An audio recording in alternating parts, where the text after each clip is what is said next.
19h, Yarana, merci d'être au rendez-vous. Voici les titres de ce journal. Il conditionnera vos sorties dans les discothèques et vos déplacements dans les îles. Le pass sanitaire sera obligatoire dans 2 semaines. On vous explique le mode d'emploi dans quelques instants. L'Union fait la force au sein des services de lutte anti-stupéfiants. 18 kilos d'ail se saisit en 2021. Un trafic estimé à plus de 40 milliards de francs en Polynésie.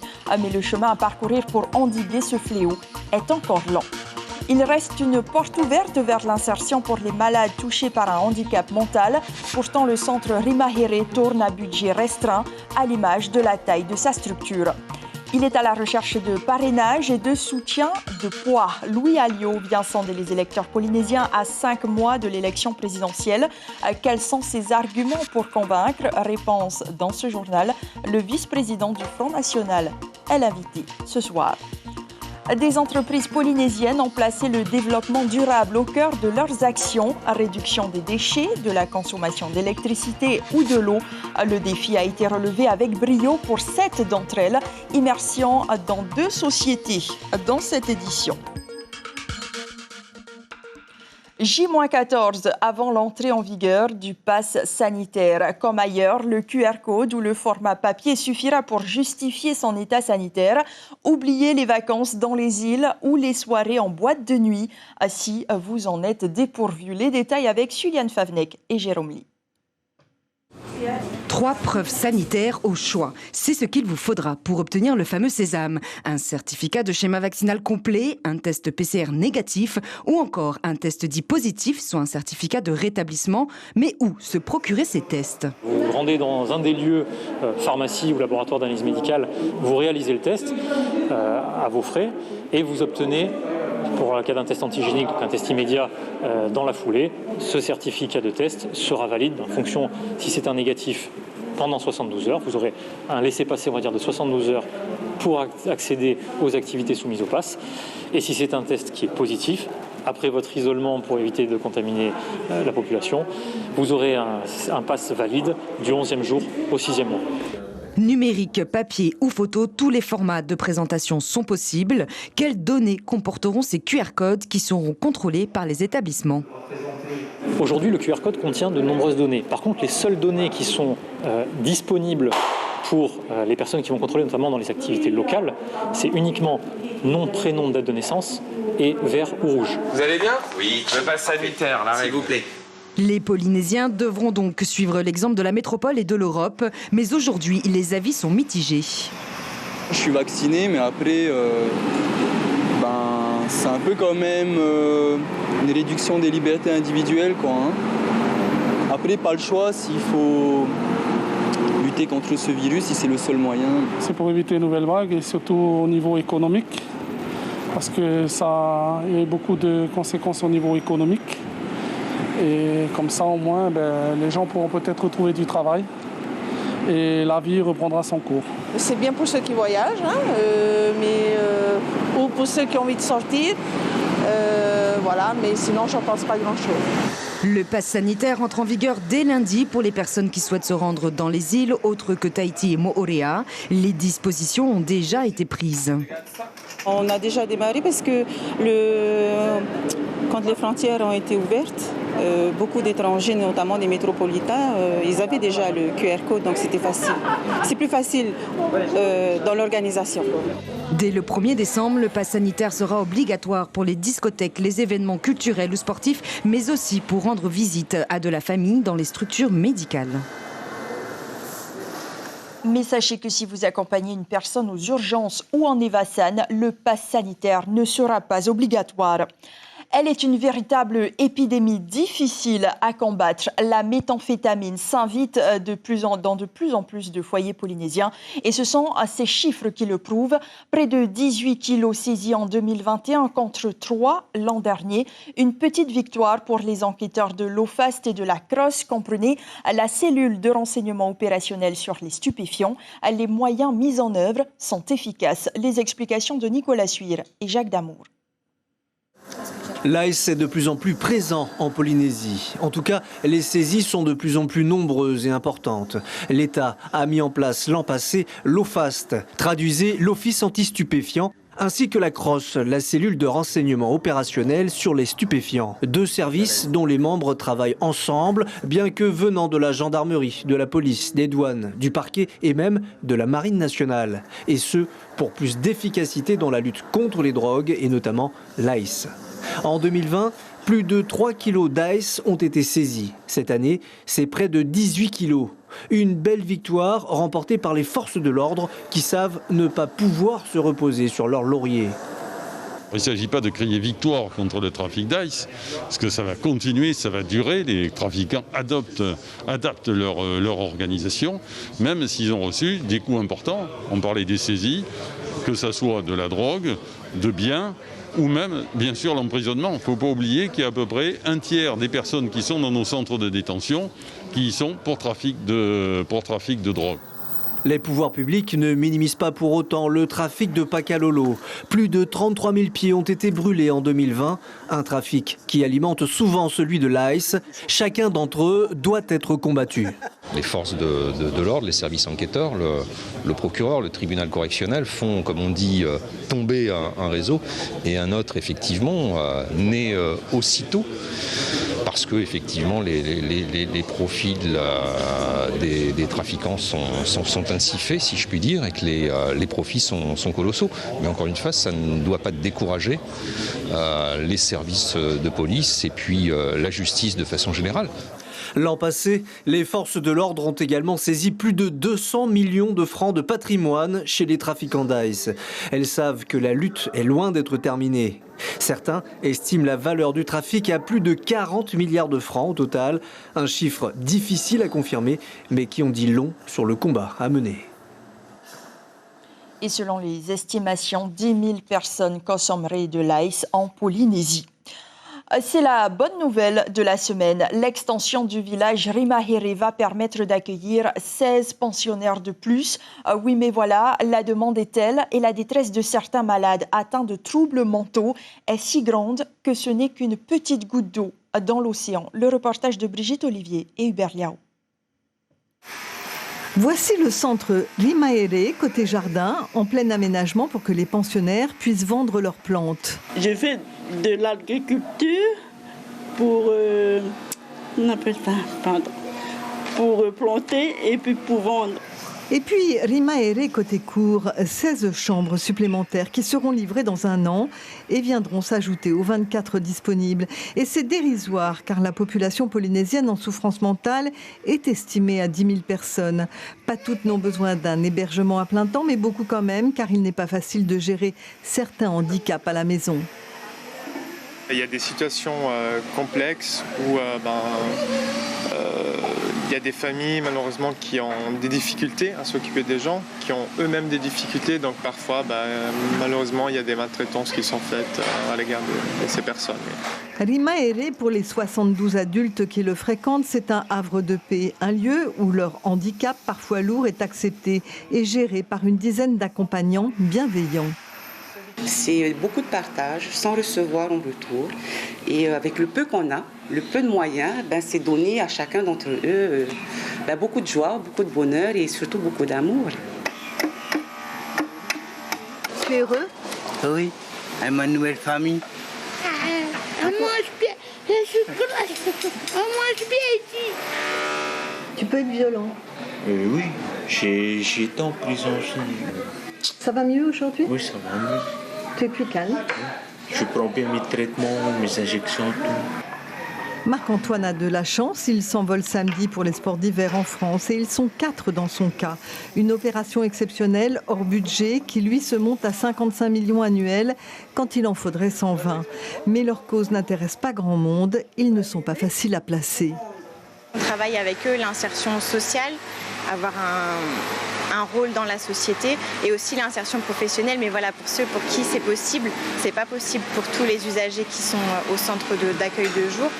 Alors disons de ces êtres sans défense et sans filtre qu'ils sont victimes de naissance ou d'accidents, mais aussi de mauvais traitements, et que leur fragilité appelle à bien plus de considération de la part de la société tout entière.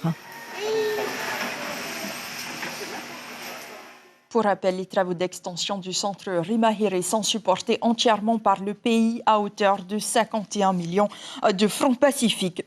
Savez-vous qu'en Polynésie, 200 enfants naissent prématurément chaque année? Si ce chiffre est en baisse, il reste important. À l'hôpital du Taoné, on sensibilisait aujourd'hui les parents et ceux en devenir. Il s'agissait de leur expliquer que la prématurité n'est pas une catastrophe et que les bébés qui en sont victimes peuvent être sauvés au Fénois.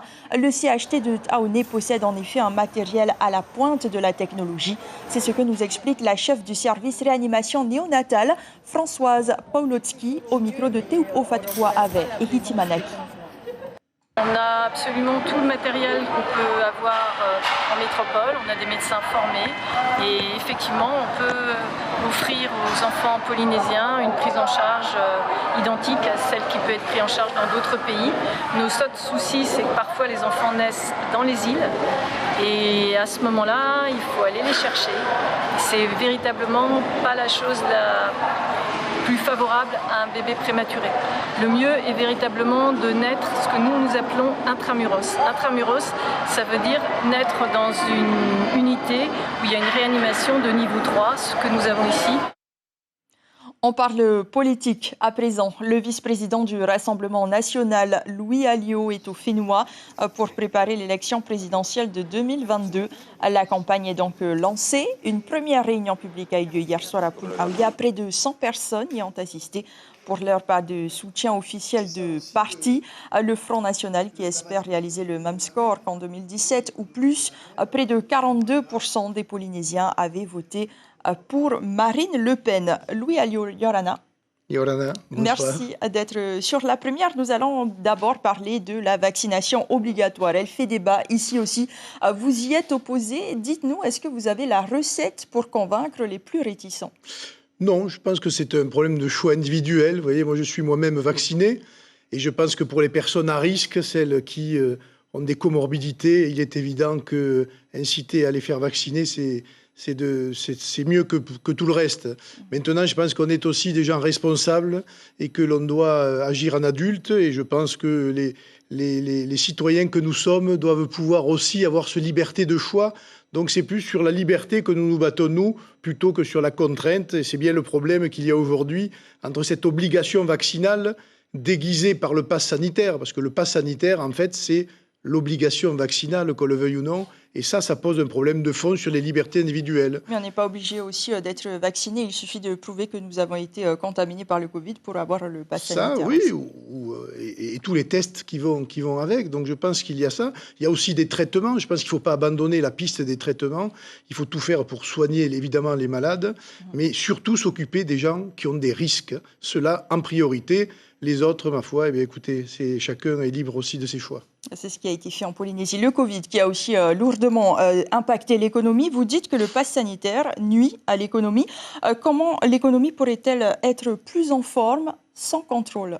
Alors ça dépend des secteurs. Tout à l'heure, on a regardé le sujet sur les boîtes de nuit. Il y a un certain nombre de secteurs comme cela. Ça va très certainement les aider à revivre, entre guillemets. Mais pour d'autres secteurs, ça les a handicapés au départ. C'est-à-dire, par exemple, quel secteur? Au départ, les gens qui n'avaient pas ce pass sanitaire ne pouvaient pas aller précisément dans un certain nombre d'activités, en tout cas métropole, les bars par exemple. Ici, ce n'est pas le cas. Mais on a bien vu qu'au départ, quand on a mis en place le pass sanitaire, il y a eu tout un pan de l'économie qui a eu du mal à s'adapter. Une fois que les choses rentrent dans les mœurs, finalement, ça s'est bien déroulé. Mais c'est un handicap économique au départ. Et petit à petit, c'est vrai, on a vu que les choses sont allées dans un sens meilleur. Mais il y a quand même une réticence sur le fond, parce que regardez ce qui se passe à Paris, ça ne règle rien, malgré le pass sanitaire. Ça a quand même permis de contenir l'épidémie. Oui, mais ça a permis, on ne sait pas, parce que regardez le pass sanitaire plus la vaccination, aujourd'hui, on est dans la 5e vague et ça monte en flèche. Donc il va bien falloir à un moment donné qu'on réfléchisse à toutes ces questions. À mon avis, c'est un problème beaucoup plus compliqué qu'on ne l'a dit aujourd'hui. Mais c'est vrai, je le répète, la priorité, c'est de protéger les personnes âgées et toutes celles et ceux qui ont des risques de comorbidité. L'argent, aujourd'hui, c'est ce qui manque aussi dans les caisses de la prévoyance sociale, l'équivalent de la sécurité sociale en métropole. Vous vous êtes déjà positionné s'agissant des fameux 80 milliards de francs réclamés par la quasi-majorité des politiques polynésiens qui correspondraient au coût du traitement des maladies radio-induites. Est-ce un argument de campagne ? C'est un argument de justice, en tout cas. Je ne sais pas si c'est de la campagne. Pas de la démagogie.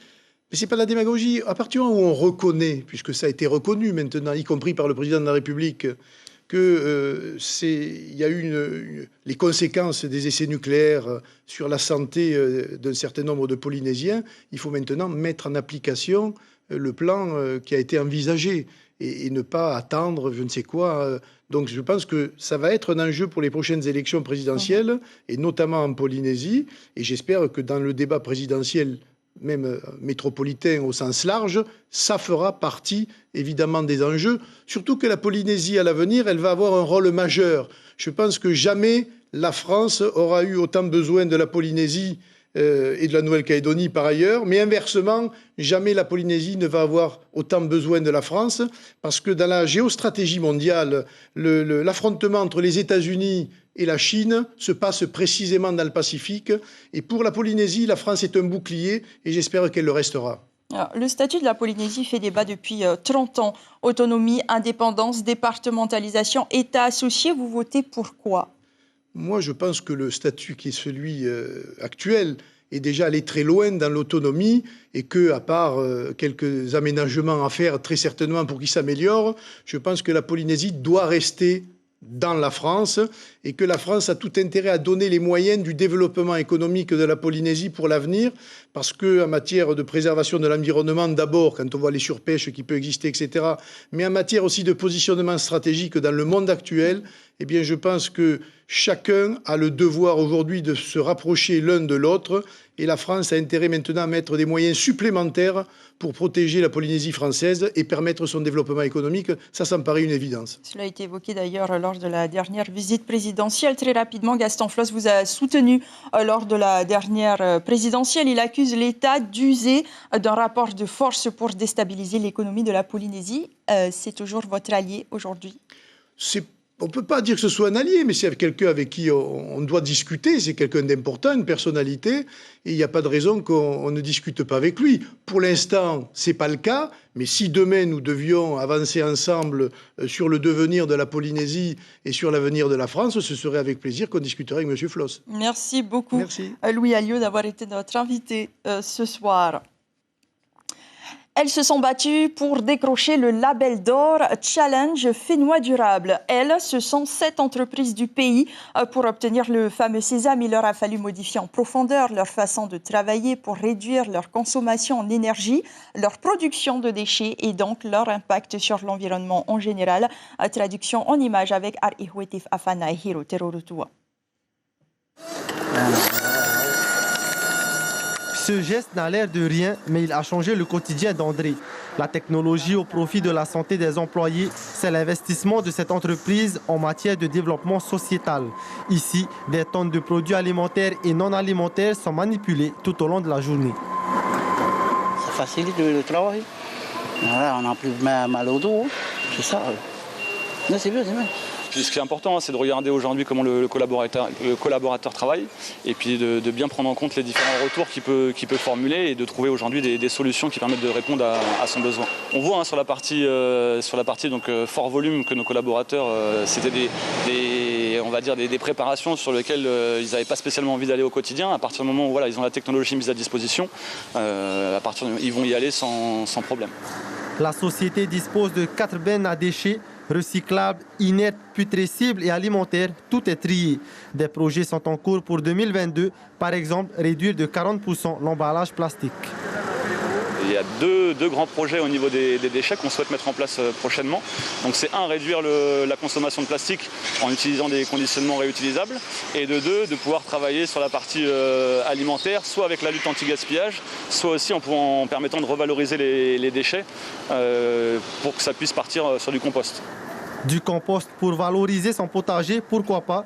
La CPS, également labellisée, a choisi de développer à sa manière la biodiversité au travail grâce à ses plantations entretenues par les salariés. Il y a une cohésion d'équipe qui s'est instaurée et il y a un partage d'expérience, il y a une solidarité qui s'est formée dans l'équipe. Le challenge pour un Fénois durable est ouvert à toutes les entreprises locales. L'objectif, inciter à s'engager dans des actions concrètes et obtenir ce fameux label pour 3 ans.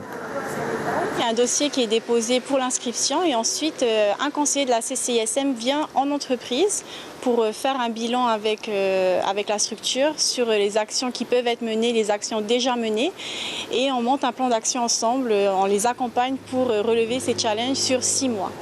Cette année, 7 entreprises sur 11 inscrites ont relevé les défis du challenge pour un Fénois durable.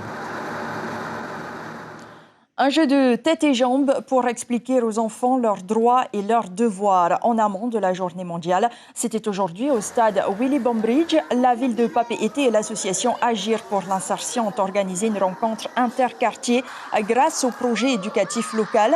14 ans qu'il existe pour permettre aux enfants de quartiers prioritaires de vivre des moments de joie et de partage. Teheva Hiro, une animatrice, nous en dit plus au micro de Hiro Terorotua. On a organisé un grand jeu sur les droits de l'enfant afin de sensibiliser les enfants sur leurs droits comme sur leurs devoirs. Mais le petit truc en plus, c'est de leur apprendre pourquoi les droits de l'enfant ont été mis en place. La Convention, on voudrait leur parler de la Convention des droits de l'enfant. Et c'est la fin de ce journal. Le pass sanitaire obligatoire, ce sera dans 2 semaines. C'est l'information principale de ce journal. L'heure est venue d'en faire la demande. Utilisé dans l'Hexagone depuis le mois d'août, le certificat de vaccination numérisé permettra aux vaccinés d'avoir accès aux événements publics et de se rendre dans les îles. Demain, vous saurez tout sur le Salon du Livre dans votre émission L'Invité Café avec Christian Robert de l'Association des éditeurs de Polynésie. Les titres de vos journaux. Demain, La Dépêche, titre sur Paia qui interdit le bruit. Pas de Tahiti Info à 7h.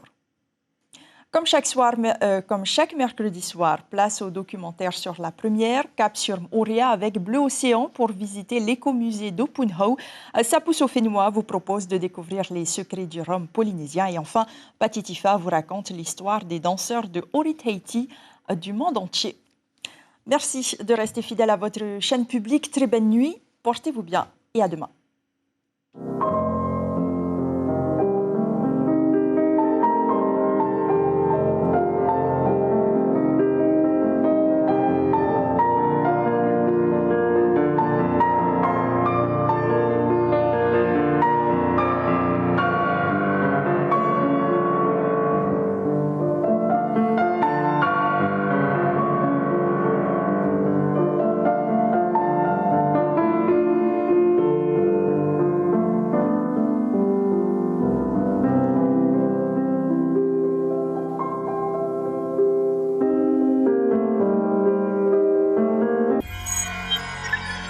Retrouvez ce programme en replay sur notre site internet.